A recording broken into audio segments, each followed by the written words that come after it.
Hello, everybody, and welcome to our live of the week. My name is Cheta. For those of you who don't know me, I am Dr. Una's daughter and the head of the EntreMD merch division. So that's entremd.com/merch so that you can get your merch today, or you can scan the QR code that'll be at the top of your screen. But today, I am interviewing a very special doctor, Dr. Amelia. So go ahead and introduce yourself, and we'll get started. Hi, everyone. I'm Dr. Amelia Bueche. I'm an osteopathic physician. My specialty is neuromusculoskeletal medicine. I'm also a physician coach. I'm based in northern Michigan, and I have been a part of the EntreMD Business School since its inception. So I am a master many times over, and it's been a great space to learn, to grow, and primarily to collaborate. I love getting to work with my colleagues, and of course, Dr. Una and her amazing team, including Cheta. So I'm happy to be here with all of you today. That's amazing. So before we get started, I do want to ask what type of, I would say what type of work do you do, but not that. Is like, are you an entrepreneur? Are you an entrepreneur? Do you do coaching? What exactly do you Yeah, exactly do? entrepreneur primarily in coaching. And actually, I'm in this moment of a pivot of potentially bringing back my clinical work in a small micro private practice way. So I love that division within the EntreMD Business School to nurture that. But I have been delivering coaching at the institutional level since the start of the pandemic. I have a CME-accredited program. I facilitate other coaches to work with me. And my goal is to bring health to medicine through the utilization of coaching for physicians at all stages of their education, training, and practice. That's awesome. That's amazing. And so, could you share your entrepreneurial story with us? So, what is your business? Why did you start it? What does it stand for? All of the things. Absolutely. So, like I said, I'm an osteopathic physician. I was originally an employed physician. I stayed where I trained for an arc of about 10 years. I became the program director in 2015, which is hard to believe was 10 years ago. I moved out to Oregon and I was a solo private practice owner for a year. That was a wild learning curve. Then I stepped into a small group practice. And at the start of the pandemic, at the time living in Oregon, they closed all ancillary clinics. And so I found myself wondering, what will I do now? I had enrolled in coaching school at the time. And when I learned what coaching was, it was helping people understand that nothing is wrong with them, that they have the answers within. For me, that was really how I practiced medicine. I thought, great, I'm a coach. And now I can expand my reach through coaching. And so I created a CME program, ran it all by myself, just created it as I went, and then found the EntreMD Business School around that same time. So this was kind of in that summertime, coming to September 2020 again. How was that 5 years ago? I'm not sure. And since that time, it's gone from just me running practice for open enrollment with physicians to institutional programs. I found ways into different national groups and almost full circle. I actually have enrollment right now for my own CME program just to see what it's like when physicians can enroll for themselves and also when institutions can support them. And that's how it's been over these last 5 years, just seeing what I can do. And the connections in EBS have been so helpful to encourage marketing in kind of a wholesome way, right? That sales aren't salesy, but they're an act of service, and to be a part of a community with such brilliant innovation. That's good. Can I ask what's your favorite thing about coaching? Coaching for me, like I said, it's really coming back to osteopathic principles. It's a self-healing practice. It's finding that wisdom within and bringing that forward, knowing you have the unique solution to your challenges and to be able to hold space for people to find that wisdom. And what I also love is it does allow me to coach a wide variety of people, largely in the medical space, physicians, sometimes resident students, sometimes advanced practice providers, but also sometimes I have a person going through divorce and coaching can help them. And while we're not supposed to do more things than one, it is amazing to me that it has that broad scope because it's really centered on the person and the gifts, skills, and wisdom they have within, that I can sit and they can bring whatever question comes up and we can hold space and find the way through to an answer that works for them. That's great. And so, what has becoming an entrepreneur or starting your business made possible for you?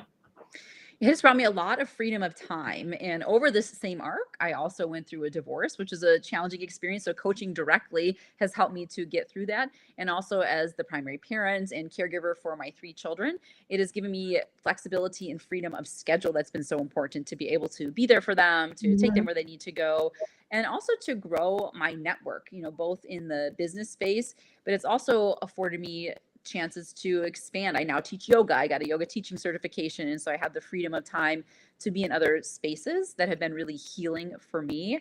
And it also has no ceiling, right? So there's a lot of room for growth within there. It can be challenging because it also has no floor.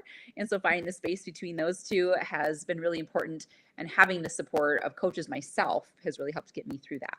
That's good. And I know you mentioned that freedom of time. So, what are some of the, fun things or wins that you've been able to achieve with that time? Yeah, I say be there for my kids. I can get them to the bus stop in the morning and be there when they arrive after school. I've helped volunteer cross country coaching for my daughter for these last 2 years. I'm taking a little bit of a break as she heads toward middle school.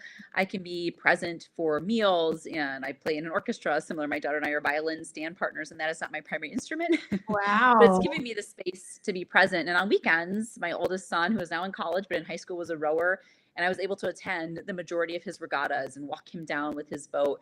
So I think the power of presence is really the biggest gift of that Mhm. flexibility and freedom of time. Yeah, that's amazing. I love that. Even when my mother got to that point where she had that flexibility of time, all of a sudden she started taking us to school, and Mhm. we'd go have lunch out in the middle of the day since all of us are homeschooled. That's what we did Yes. yesterday. So halfway through the Mhm. day, we just like, okay, let's go out for lunch. And we went and we sat Mhm. and we talked. So that, that flexibility of time that comes with being an entrepreneur is really amazing. And then Absolutely. so on becoming, on your journey of an entrepreneur, let's say, what is one of the scariest things that you've had to deal with? And then how did you stop that fear from stopping you? Like I said, I think that lack of a floor, right? There are very few safety nets in the entrepreneurial space. And reminding myself that I am resourceful, right? That's what I coach all of the time. And that figuring things out, right? Finding a workable solution is there, and that I have survived challenging times. And also drawing on the support of the collective. I've had some calls to Dr. Una, right? Sometimes I think, man, is it really this is where it's going to go? And what do I do from here? Going to the group and watching others have that opportunity to problem solve as well. And it might not even be my specific challenge, but just recognizing, right, how amazingly resourceful we are, and finding that encouragement has been really powerful. And it can be, right, absolutely a scary place, because there is no guarantee one day to the next. The market can look very different. The interest in a certain program can look different. And that building of self-trust that I can Mhm. innovate, I can pivot, I can find my way through has been really powerful. And I would say the element of coaching, both that I deliver, but also that I receive in so many spaces, has really been what's gotten me through the most challenging times. It's amazing. And then, like, kind of on that, I want to go to like the business school aspect of it. Mhm. So, when did you join the business school? What motivated you to join the business school? How did you find out about Dr. Una? All Yeah, of I the was through a Facebook group, and I remember watching the EntreMD Business School live, or the EntreMD live. above. And I was doing a workout, which is kind of what I do all the time. Had it in my AirPods. I thought this is really great. I was actually finishing up a different business program at the time, kind of a 3-month container. And I thought, when that wraps, I'll join. So within that first month of it being available, I became a student. And at that point in time, again, this was kind of summertime 2020, right? And it was like, where can I go and what can I do? And it was a smaller group then too. So we really all knew each other super well. I had a lot of them on my podcast. And then we had our first in-person vision retreat. I was awarded the Master Collaborator EntreMD Business School Award. And that meant so much to me, because collaboration is one of my key and core values. Mhm. And sharing the brilliance and the success of my classmates was always a great source of joy and pride for me to see what they were doing and how they were supporting patients in so many different ways. And it's just grown from there over the years. And I have had different tiers of involvement due to the different spaces of my personal life, but knowing that it's there, the weekly calls, seeing the Facebook group, seeing people's encouragement, their growth, right? We have Dr. Rachel Rubin, right? These all-stars Mhm. who have grown from those earliest spaces, right? When none of us really knew what we were doing, or, where we were going to go. And that it really has been the cultivation of our own inner gifts. Of course, like, as you know, right? Your mom, Dr. Una, is amazing.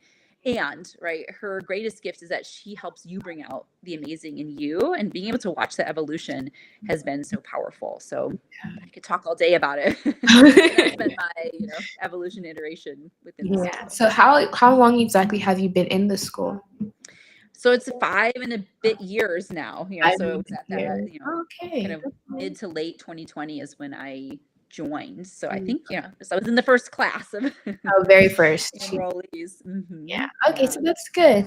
And then so what was your business like before you joined the school compared to now? Absolutely. So at the beginning, like I said, it was more me running my solo programs. And then Mhm. over the course, it turned into running coaching for institutions, which was a pivot. And then I had other physician coaches working with me. We'd have institutional contracts. And I will say there has been a little bit of a dormancy, right? Because energetically, I had to put a lot of my work and focus into my personal life and caring for my kids and getting through some of those challenges. And so now it's been in this space of almost revisiting the origin story. And like I said, finding a hybrid way, because I do feel this call to bring in some aspect of the clinical. And it's been really helpful to watch that iteration in some of the direct primary care and direct specialty Mhm. care participants in the EntreMD Business School to know I don't have to have a huge clinical practice to still have a meaningful clinical impact, and how to grow that consciously and conscientiously so it doesn't take over my life. When I was in solo private practice before, I would work all the time, and I know I don't want to do that. I want to preserve the time freedom. Mhm. And so to be able to approach that now, and then to see how my coaching business and that can be complementary, is where I am. And I appreciate that there's space for evolution, and that can mean, right, things growing, also pausing, and then rebuilding purposefully. And I appreciate that there's been space with a lot of support for that within the business school as well. Yeah, that's good. And then so since joining the business school, what has been, one of your biggest wins? And if you could expand on that. So like, what led up to the win? How did you quote unquote celebrate the win and all of those Mhm. things? Yeah, I had one of my biggest contracts, and this was a couple years ago now, where I went from, again, like a 40-person group through a hospital up to a 100-person cohort a couple times over. And also just recognizing that I had the capacity for that. So I had hired a virtual assistant because I was originally doing all of the admin myself. So recognizing there too, right? How do you offload the things that aren't your highest revenue generating activities? And also what really needs my skill? And my skill is in the teaching, in the coaching, it's in the communication to administration. And so being able to have the capacity to utilize that, and also to have coaches who joined me in the coaching space, because I also couldn't handle all of those hours, right, for 100 people at a time, which is a good thing, right? We have enough people that we need more support to handle that. And then just recently, I had a person who took my very first ever program and then built out a program within their hospital system. They took what they learned, they saw how it worked, and now they have a fully funded in-house coaching program, and they reached out back to me to help with coaching. And that just felt like such an important full circle moment, to see seeds that were planted to be cultivated and then to nourish, right, back in a new way, the origin story of that program. So all of that has been really helpful. And I just sometimes just simply sit and look at what is different now, right, versus 5 years ago, and where have I Mhm. been, and how can I honor the different evolution. And just bearing witness to it sometimes is enough of a celebration for me. Yeah, that's awesome. And I think, especially, at least in my opinion, is that when you're around Dr. Una, that thing Hmm. to like reflect on how it was back then compared to now happens a lot. Hmm. And I know it's like I started joining the calls at the beginning of August. And so one of the Hmm. calls, it was just like, okay, like based off of this, what are some things that you're going to change from then to now? And I feel like Dr. Una is like really big on that. Hmm. You've learned this, how are you going to apply this, and how are you going to do this so that your outcome is completely different. And so Absolutely. I typically, I never thought that way. I was never like, okay, Hmm. well, I need help, so I'll go find the help. But it's like, reflect on your past actions, and then based on the Hmm. past things that you've done, how can you get better? So I've been, kind of Love watching that. how everybody in Hmm. the school does that. So I've been loving all of those things. Hmm. Um, and then so since you're in, in the business school, you're inside the business school community, what Hmm. happens to be your favorite thing about the school? I think the connections and the tendency to elevate others, right? So Mhm. we know what one another does. And so when there's an opportunity, right, we'll reach out into the group and say, hey, you should really reach out here. Actually, that's a call I just came from. They said, this might be a great space if you speak about this, connect with this person, right, and find Mhm. ways to be there. And that willingness to recognize that, right, all ships rise together. So if we can build each other up and make those references and connections, that comes back around. We know other people are looking out for us. And I think too, I can call any of my classmates at any time if I'm having a challenging day or want feedback Mhm. on, a flyer, all these different ways to utilize their brilliance, their perspective, their expertise. And it's generous, but also not overutilized, right? We Mhm. respectfully engage with one Yeah. another and acknowledge that, of course, our time is valuable, and we also can reciprocate in that way. That's good. And I feel like we're definitely going to be seeing a lot of that at the Vision Retreat this year. Mhm. A lot of that connecting and helping each other out and asking questions and et cetera, et cetera. So I'm very much excited for that one, the Vision Yes, Retreat in itself. So absolutely. I know that Dr. Una teaches a lot. There's the podcast, there's the Wednesday Mhm. calls, there's all of the things, the books and everything. So based Mhm. off of some of the things that Dr. Una has taught you, what has been the biggest thing that is something that you always carry with you, as Mhm. a win, as an aha moment? What is one of those things? The books are a favorite of mine. I love to read and to learn. And so having those suggested and having reflections on those is super helpful. Mhm. Taking the daily practice, of writing down on paper with a pen, our gratitudes and our vision and what we're going to do for that day, the letter from our 90-year-old self. I utilize that regularly and I teach that. I pass that along to a lot of coaching clients. I think I'm probably supposed to pick one thing, but there are so many, right? And just witnessing that she lives what she teaches, I think is also powerful, because many times, right, people can give you ideas and suggestions, but you can, right, it is embodied and it is present, and you can witness the results of that and sort of recognize that you're not just making a random suggestion, right? You're bringing a cultivated, thoughtful opportunity for us to live, learn, and grow. And so I can reliably know I may not do everything that is offered, because it can be a lot, but whatever it is that is offered, and when I'm able to implement it, I know it will have an impact on the positive growth in my life. That is amazing. And I love that too. I like seeing her live out what she's teaching. Like, she doesn't, just have her foot in her mouth and she just saying whatever it is, but you see her actively living that out. So that's amazing. And then, because I am all about the merch and all of those things, what has been your favorite piece of EntreMD merch? I have two, and I have them here with me. So we got our $1 million assets, right, at one of the vision retreats, and I love like just the texture of it. I don't know if it matters to you, but I listen to a lot of audiobooks, but when I get to hold a book, and my book is still penny, but like just the feel of it, right? Like, it feels luxurious, it feels like soft and welcoming, and it has enough space, right, to live and to dream and to write in there.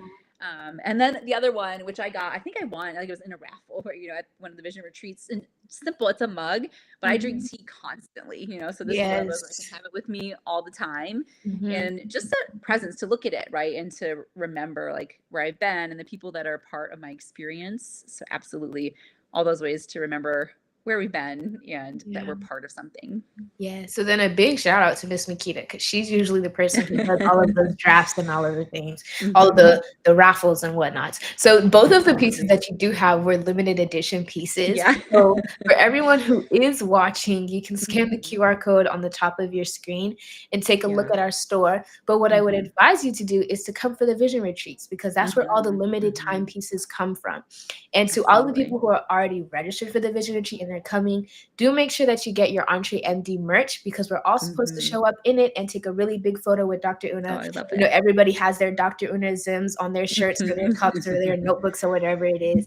So you can scan the QR code at the top of your screen, or you can go to entremd.com/merch to get your merch today. So another question I do have for you is, what is a piece of advice that you would give to someone who is struggling with the idea of joining the business school? I would say that no idea is too big and no step is too small. And the EntreMD Business School gives you the chance to explore both of those, right? To dream really big and then to break it down, right? And just do that next thing. So you don't have to open a practice tomorrow, but you can start to understand, what is the first thing I would do, right, to move in that direction. And you could also have a really big and successful business and find a way to titrate that. I always think about the Serena Williams example, right? She has, or in her tennis career, had many, many coaches, not because she wasn't good at tennis, right, but because she wanted to be continually the best and excellent at what she did. And so you could certainly join at any stage, right? Whether it's an idea that you're looking to, germinate and grow, or a practice that's so big, you're thinking, I don't really know how to handle this, and I want to have better systems. And there's room for all of it within the school. Yes, there is a lot of room for it. And so if you are interested in joining the business school, then you can type EBS inside of the chat, and the team will reach out to you and answer whatever questions it is that you have, or even give you the link to register and sign up and etc. So another question I have for you is, where can people find you? They want to get more, they want to know more about you, find out wherever you are. So where can they find you? Absolutely. The majority is at thisosteopathiclife.com, on Instagram and Facebook, and also coaching for institutions. You can find me in those spaces. And my last name is Bueche. You say Beaky, but it doesn't sound like it looks. Yeah. So if you want to find me on any platforms, you can find me by my name as well. And always happy to answer questions about any of the aspects of it. Entrepreneurial, growth, coaching, reach out. I'm happy to have a chat. All right. And then so I will make sure to put all of her information in the description down below. So if you're interested in reaching out to her, then you can go through there. And my final and last question is there any advice that you would have given to, that you would have, wanted to know at 17 years old, that you can give to me? Absolutely. I would say, continue to be all that you are. I have the opportunity to work with a lot of medical students who grow all the different parts of themselves to become a great candidate, and then sometimes leave it behind, when they step into medical school. And just remember, whether it's art or cooking or reading or service, the things that make you who you are, continue to bring them with you. And certainly we focus in business, but allow that to inform you and allow it to evolve. As I said, my son just went to college. I have an 18-year-old, right, who just Yeah. launched, and he took some music with him, and he's trying different sports. So he's trying a different iteration of who he is. And I think that's so important, right? Nourish all those different parts of you, let them grow and change, and know that they're helping you build toward whatever goal it is in life or in business that you wish. All righty. Thank you so much. So I will definitely be taking that. The idea I have with asking this question is to take all of the quotes from the doctors that I interview and then like putting it all in the book and then putting it in the merch store. So that's Amazing. the point of I that love for that. everyone. I look forward to it. Yes, hopefully I don't think it'll be done before October, but Yeah. at some point, probably next year, whichever retreat we have, then I'll just bring the books and put Oh, them on that's a everybody's gift. So table. many teenagers will benefit from that. I love Yes, it. yes, they will. Okay, so thank you so much for allowing me to interview you. This has been absolutely amazing. So thank you so much, and I really, really, really, from the bottom of my heart, appreciate it. Yeah. Always great to be with you, Cheta. Take care.